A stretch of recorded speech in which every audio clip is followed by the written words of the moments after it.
আমার মাসুমের বাচ্চাটা কি অপরাধ করছে নির্মম ভাবে আমার বাচ্চাটা হত্যা করলো। আমি এই বাচ্চাটা ছাড়া আমি থাকবো কেউ নেই।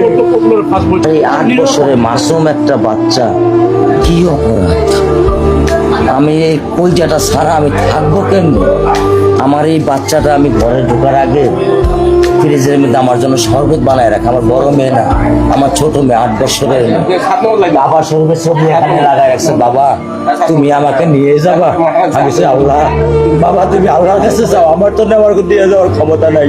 আমার মেয়ে আল্লাহর কাছে চলে গেছে, আমার মেয়ে আল্লাহর কাছে চলে গেছে।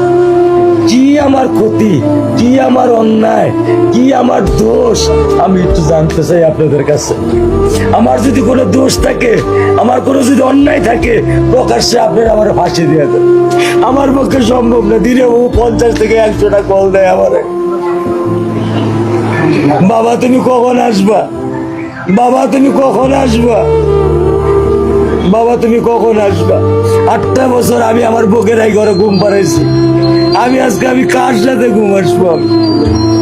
আমি কি দিয়ে মনে সান্ত্বনা দিব? আমার অপরাধ কি?